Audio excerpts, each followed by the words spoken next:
You see it happen a lot in sports where a narrative is created, then it builds and it builds and it builds, and then it kind of becomes all encompassing and consuming, and everybody buys into it.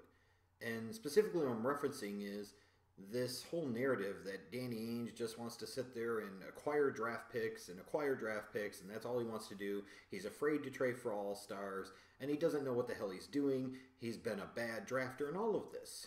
And to me, I just think this is a load of bunk. It is a complete sack of shit.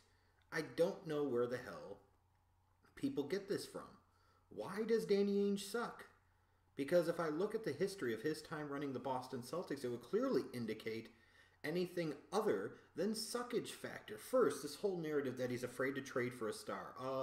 Ding dong dumb dicks. Isn't this the same dude that frankly created the super team concept in the 2007 offseason by making separate deals for Kevin Garnett and Ray Allen to bring them in to play alongside Paul Pierce? Or do we not count that? All the super team crap, they want to talk about LeBron started it going down to South Beach with Bosch. That's bullshit. It really, frankly, started with the Boston Celtics and that 07-08 team that went on to win the championship that year. And part of this comes from the fact that the Celtics ultimately did not acquire Paul George via trade, even though we know, has been widely reported, the Celtics offered multiple first-round picks to acquire him at the trade deadline, and Indiana said no. For whatever reason, they thought maybe they could get more. Maybe they thought they could talk Paul George into staying long term. I don't know. But then when you see what Oklahoma City ultimately only had to trade to get Paul George, everybody's like, well, why the hell couldn't the Celtics do that? Why the hell couldn't the Celtics have offered more? Maybe they did, and they just didn't want to trade him to the Eastern Conference. Maybe they came to Paul George and he said he wanted to go play with Westbrook in Oklahoma City. You don't know. There's always more to the story. And to me, it's something that reeks of there being more to the story. And furthermore, this whole notion of he didn't trade for all-stars. What he did do, though, is he traded for Isaiah Thomas, who the first 2 full seasons he's played in Boston has been an all-star. So he's traded for previous all-stars like Garnett and Allen, traded for a future all-star that became an all-star in Boston in Isaiah Thomas, but he's afraid to trade for a star. How stupid. Then we get to the whole thing of Danny Ainge is bad at the draft. Okay, let's go back years. And let's start with, let's say, 2012. We'll go more recent here. Yeah, Jared Sullinger, Fab Melo, not great. But those were, 22nd and 23rd overall picks in that 2012 draft, and who did they pass on? Okay, you want to say Draymond Green or Chris Middleton. All right, Draymond Green was thought to be so special that the Golden State Warriors, where he ended up being taken, I believe it was 37th overall in that draft, passed on him at the tail end portion of round 1 to draft Festus Ezeli. So let's not bend over backwards patting the Warriors on the fucking back, because if they thought Draymond Green was that special, they would have taken him at the end of the first round to get at least an extra guaranteed year on his rookie contract. I'm just saying. So let's not bury Danny Ainge for that. 2013, horrible draft. And you got Sixers fans talking trash when their team got Nerlens Noel and Michael Carter-Williams out of the whole situation. The Celtics traded up from 16 to 13. They gave up Lucas Nogueira, who's now, I believe, with Toronto, and 2 second-round picks to get Kelly Olynyk, who's a solid role player. Yeah, they passed on the Greek Freak, but a lot of other teams did in that draft, to be fair. So they got a solid role player. The next year, Marcus Smart. Wiggins, Parker, and Embiid were the top 3 picks in that draft. There wasn't a lot there after pick 6 where Boston ended up picking in that draft. They got Marcus Smart. He's been somewhat of a disappointment, but he hasn't been a complete bust. He just can't shoot a lick. But again, a role player, not a total bust. The next year, Terry Rozier. Kind of overdrafted point guards here, I grant you, but he did show some flashes last year, and the simple fact of the matter is he's only a couple years into the league, so let's not write him off as a complete and total bust either. And then even 2016, Jaylen Brown. You look at that draft class was not great. And when you look at Jaylen Brown, who would you really have taken there at pick 3 instead of him that was so much better than what Jaylen Brown showed in some spurts and flashes in 2016, 2017? I mean, seriously. So we're talking about this whole notion of bad drafting. We're basing it on taking some role players in some crappy drafts based off of the position of where the Celtics were, and then taking Jaylen Brown, number 3, and we're only 1 year in to that draft class. And then I think maybe a lot of it ties into a lot of Celtics fans were hopped up on them taking Markelle Fultz #1 overall, and they think trading down and not taking him was stupid.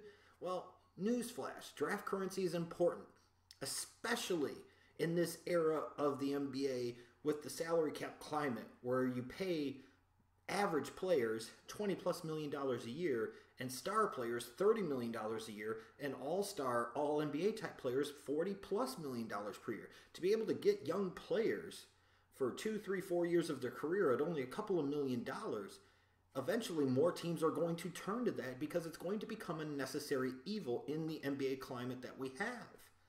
And there's at least a 50% chance that Markelle Fultz isn't the top player in this draft. If you go out throughout the history of the NBA over the past 2 decades or so, there's some years where the top pick ends up being the best player, and there are plenty of times where he doesn't. These guys haven't even played a single NBA game yet. Frankly, how the hell do I know? How the hell does Danny Ainge know? How the hell did the Colangelos know? And how the hell do any of you know whether or not passing on the option to take Markelle Fultz #1 was a good or bad decision?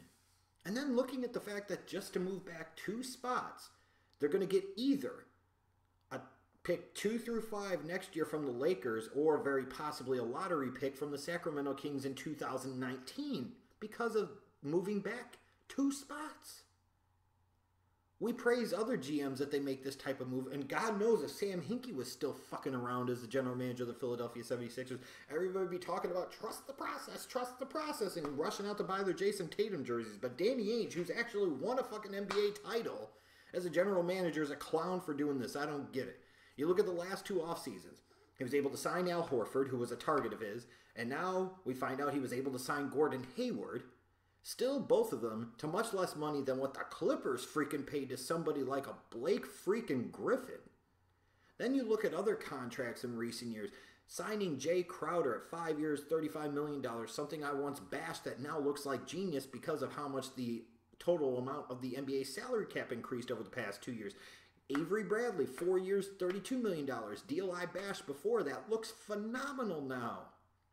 I mean, these are solid NBA average starters to really good bench role players that he's got a phenomenal contract still through 2017, 2018.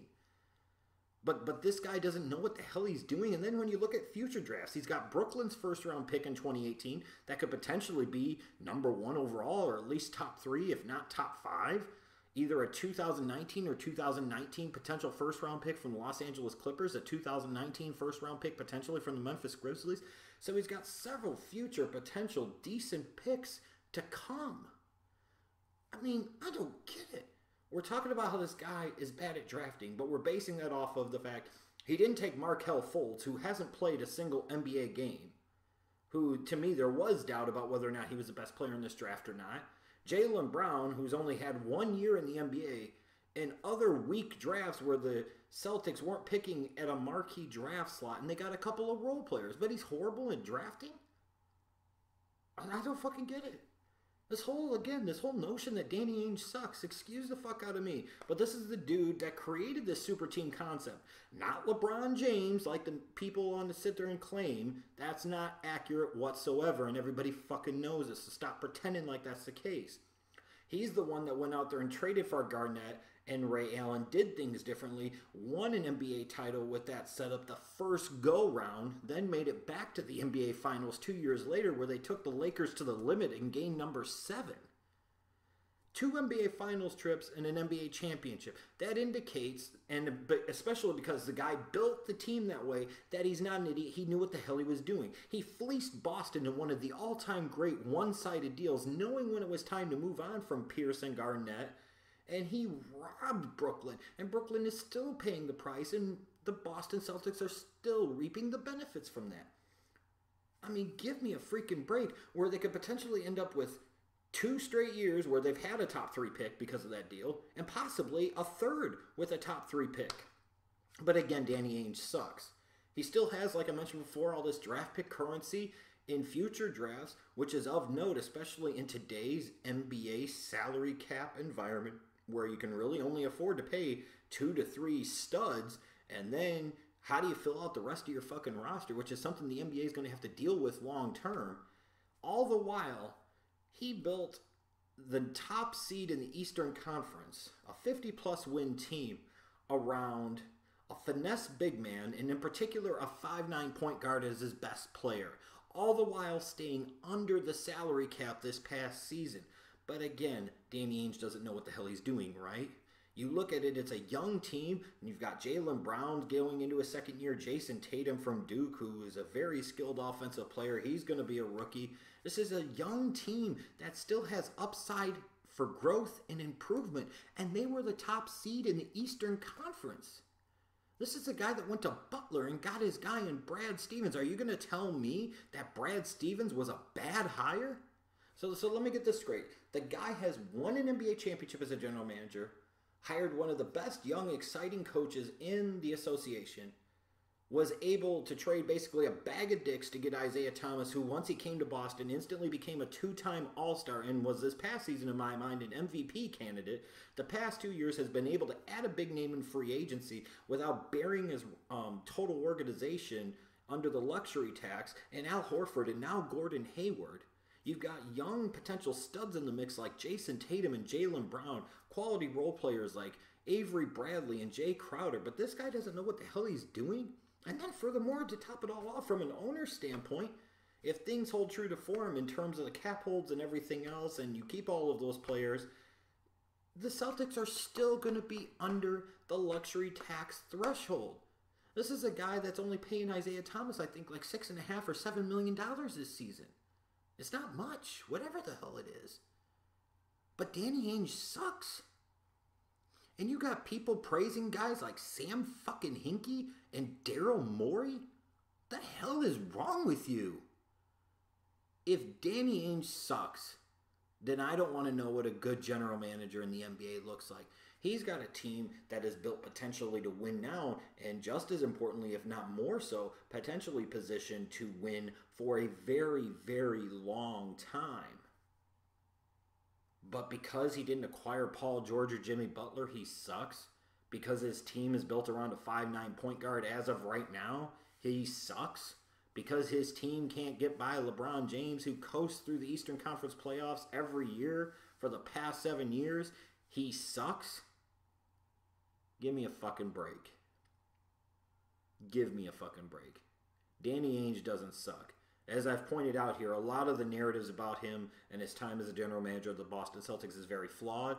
And in fact, whether people want to give him credit, his due, or admit it or not, a lot of you wish he was your general manager. Because he is one of the best in the business. I don't give a damn what any fan of the Celtics, any other NBA fan, or any member of the media fucking says.